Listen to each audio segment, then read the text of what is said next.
दोस्तों आपको बता दें कि भारतीय करेंसी के नोट भारत सरकार और रिजर्व बैंक ऑफ इंडिया द्वारा छापे जाते हैं और ये सिर्फ सरकारी प्रिंटिंग प्रेस में ही छापे जाते हैं। देश भर में 4 प्रिंटिंग प्रेस हैं, नासिक, देवास, मैसूर और पश्चिम बंगाल में सालबोनी। दोस्तों यहीं पर नोट छपाई का काम किया जाता है। इसमें देवास की बैंक नोट प्रेस और नासिक की करेंसी नोट प्रेस वित्त मंत्रालय के अधीन काम करने वाली security printing and minting corporation of India के नेतृत्व में काम करते हैं। वहीं मैसूर व सलबोनी के प्रेस भारतीय रिजर्व बैंक के सब्सिडियरी कंपनी भारतीय रिजर्व बैंक नोट मुद्रण प्राइवेट लिमिटेड के अधीन काम करते हैं। इसे छापने के लिए खास तरीके के इंक का इस्तेमाल किया जाता है जो स्विट्जरलैंड की कंपनी बनाती है और ये कंपनी कई देशों को स्याही निर्यात करती है। इस मामले में प्रधानमंत्री नरेंद्र मोदी ने भी स्वदेशी इंक और पेपर बनाने के लिए कहा था। कहा जाता है कि इसमें इंटैग्लियो, फ्लोरेसेंस और ऑप्टिकल वेरिएबल इंक का इस्तेमाल होता है। अलग अलग इंक अलग अलग काम करते हैं। इसका पेपर भी खास तरीके से तैयार किया जाता है। वैसे तो भारत की भी एक पेपर मिल होशंगाबाद में है। ये नोट और स्टैंप के लिए पेपर बनाती है। हालांकि भारत के नोट में लगने वाला अधिकतर पेपर जापान और यूके से आयात किया जाता है। आरबीआई अधिकारियों के अनुसार 80% नोट विदेशी कागज पे छपते हैं और सिक्के भी 4 मिनट में बनाए जाते हैं। अब आपको नोट के इतिहास के बारे में बताते हैं। ब्रिटिश सरकार ने साल 1862 में पहला नोट छापा था जो कि यूके की कंपनी द्वारा छापे जाते थे। करीब 200 साल बाद 1920 में ब्रिटिश सरकार ने नोट को भारत में छापने का फैसला किया और अब भारत में 4 नोट छापने की प्रेस है। अब सवाल आता है कि आखिर कौन सा नोट कितने रुपए में छपता है। आपको बता दें दोस्तों कि 500 के नोट पर 2.65 रुपए खर्च होते हैं। 200 के नोट पे 2.48 रुपए खर्च होते हैं। 100 रुपए के एक नोट को प्रिंट करने का खर्चा 1.51 रुपए है। 50 रुपए के नोट पे 1.22 रुपए खर्च होते हैं। 20 के नोट को छापने का खर्च 10 रुपए के नोट से कम पड़ता है। सरकार को 1 पैसा ही खर्च करना पड़ता है इस पर। वहीं 10 रुपए के नोट को छापने का खर्चा 1.01 रुपए है। दोस्तों अब जो नोट बनाए जा रहे हैं वो पुराने वालों से सस्ते में बन जाते हैं। एक आरटीआई में बताया गया कि पुराने नोट के बजाय नए नोट को छापने का खर्च कम है। पुराने 500 रुपए के नोट को छापने का खर्चा 3.09 रुपए है। वहीं नए नोट को छापने का खर्चा 44 पैसे कम है। SPM-CIL के स्वामित्व वाले 4 टकसालों में सिक्के ढाले जाते हैं। टकसाल मुंबई, हैदराबाद, कोलकाता और नोएडा में स्थित हैं। आरबीआई अधिनियम की धारा 38 के अनुसार केवल रिजर्व बैंक के माध्यम से ही सिक्कों को प्रचलन के लिए जारी किया जा सकता है। भारत में वर्तमान में 10, 20, 50, 100, 200, 500 और 200 की कीमत वाले बैंक नोट जारी किए जा रहे हैं। इन नोटों को बैंक नोट कहा जाता है क्योंकि ये भारतीय रिजर्व बैंक द्वारा जारी किए जाते हैं।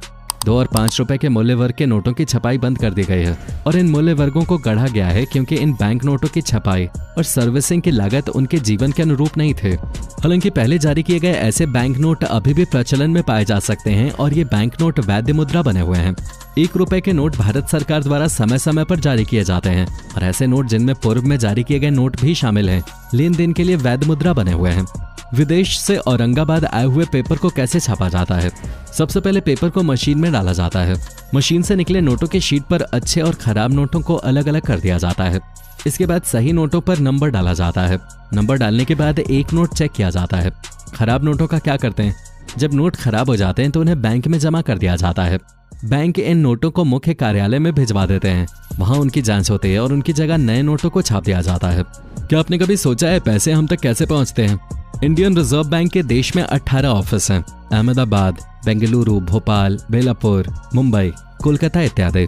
सबसे पहले नोट्स ऑफिस में पहुंचते हैं और फिर इसके बाद इन्हें अलग अलग बैंक्स में भेज दिया जाता है।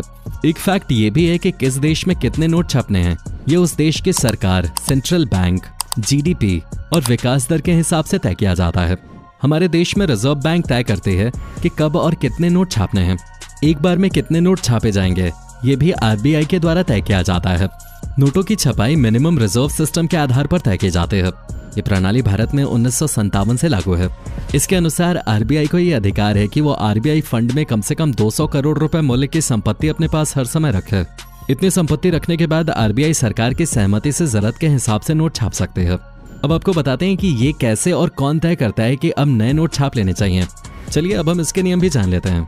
क्या आपको लगता है कि सरकार की ओर से कभी भी नोट छापे जा सकते हैं? अगर आपको लगता है हाँ तो आपको बता दें कि ऐसा बिल्कुल नहीं है। इसके लिए सरकार को कई तरह के नियम फॉलो करने होते हैं। भारत में नए सिक्के छापने का अधिकार रिजर्व बैंक ऑफ इंडिया के पास है। जब आपके पास पैसे नहीं होते हैं या पैसे की जरूरत होती है तो आपका भी मन करता होगा कि एक पैसे छापने वाली मशीन आ जाए तो पूरी टेंशन खत्म हो जाए। लेकिन ऐसा तो वो लोग भी नहीं कर सकते जिनके पास नोट छापने की मशीन है। यानी खुद रिजर्व बैंक ऑफ इंडिया या भारत सरकार भी ऐसा नहीं कर सकता है। उन्हें भी कई नियमों को ध्यान में रखते हुए नोट की छपाई करनी होती है, जिसके बाद ही बाजार में नोट आ पाते हैं। ऐसे में जानते हैं कि आखिर नोट किस आधार पर छापे जाते हैं और कब ये पता चलता है कि अब नोट छापने की जरूरत है। भारत में नए सिक्के छापने का अधिकार रिजर्व बैंक ऑफ इंडिया के पास है। 1 रुपए के छोड़कर सभी नोट आरबीआई छापता है, जबकि 1 रुपए का नोट भारत सरकार की ओर से छापा जाता है। खास बात यह है कि आरबीआई 10,000 रुपए तक के नोट छाप सकता है और इससे बड़े नोट छापने के लिए सरकार से इजाजत लेनी होती है। पहले आरबीआई कई मानकों को ध्यान में रखते हुए ये पता करता है कि कितने नोट छापने की जरूरत है और फिर इसके लिए सरकार से स्वीकृति ली जाती है। फिर सरकार भी आदेश देने से पहले आरबीआई से इजाजत लेती है और फिर उसके आधार पर अंतिम फैसला लिया जाता है। वैसे आखिरी फैसला सरकार का ही होता है। ऐसा नहीं है कि जब भी देश में गरीबी को मिटाना हो तो नए नोट छाप दो और चाहे जब नए नोट छाप दिए जाएं।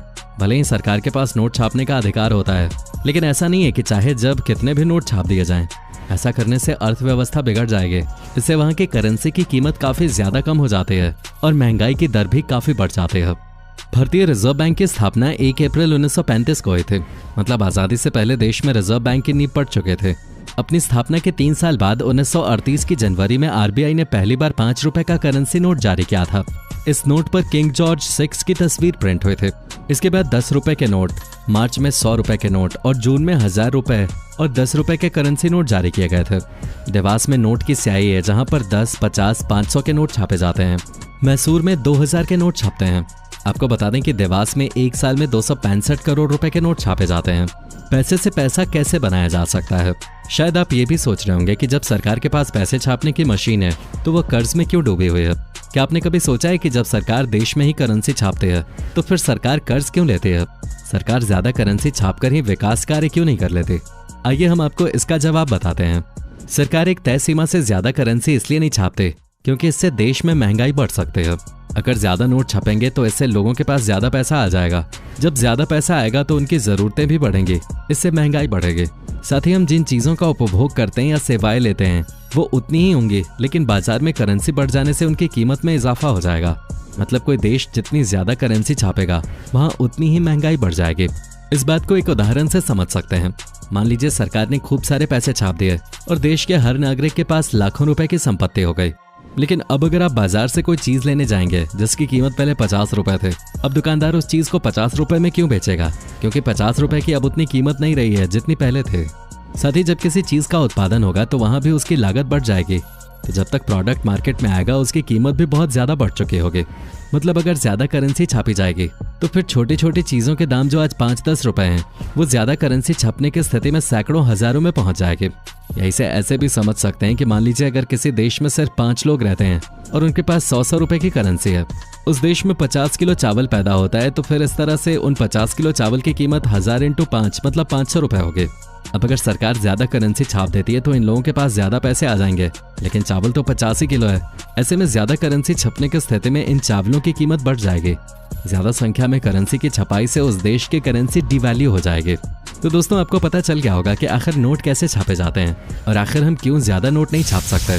वीडियो अच्छी लगी हो तो लाइक और अपने दोस्तों के साथ शेयर जरूर कीजिएगा। धन्यवाद।